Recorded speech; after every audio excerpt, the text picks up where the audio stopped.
Hey YouTube, this is Southern Prepper One. Yeah, you're probably looking at the table saying, what is he going to talk about? Locks. And you're saying, locks have nothing to do with prepping. I have a lot of locks, a lot of hasps, a lot of ways to secure items.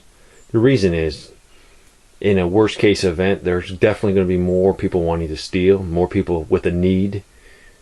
So being able to secure your property is very important. So I think locks are a part. I don't want to be at the last minute trying to run around and try to secure locks or hasp or anything to secure my property. This is something I can do now. Plenty of time to do that.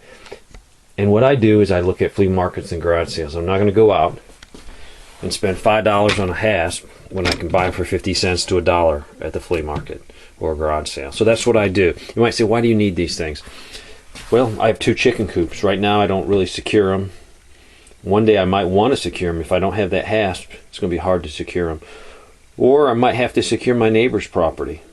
They might leave in a crisis, and I might need to put a hasp on their shed or even a hasp on their house, or a couple of them, because somebody has already broken in, broke the lock, and maybe I can secure it for them. So there's a lot of locks. Also think about cable. This stuff is very hard to cut, and if you have a generator outside, you might have it stolen. A lot of people have them stolen during hurricanes. If they leave them out overnight and don't run them because there's no sound, somebody comes and takes them. So having something to secure them with is very important. These Brinks locks are actually for bicycles. They're very hard to cut. Very useful. So yes, locks are very important.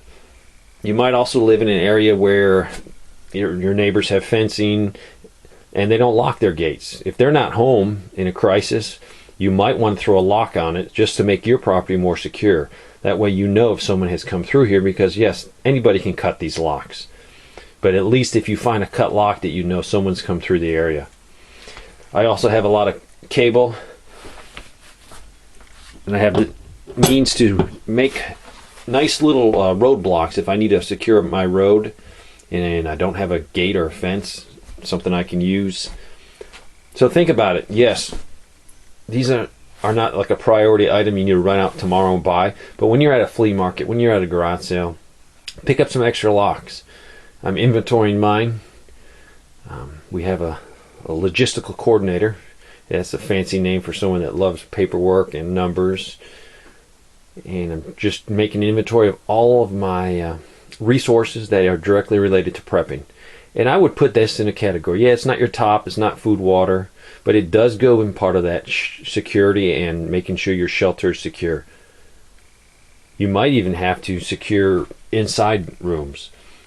You might have a lot of supplies, and you might have a lot of people in your property, and you're trying to maintain inventory control.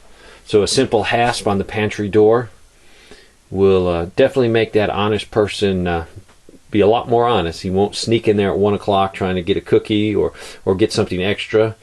This will just be great for inventory control, and it'll keep the peace. So think about locks, think about cables, think about ways you can help secure your neighbor's property. They might be there and they might ask you, hey, how can I secure my property? You're going to have some locks, you're going to have some hasps to help them. Or if they're not there, you might be able to secure their property to increase your security and just to be a good neighbor to them.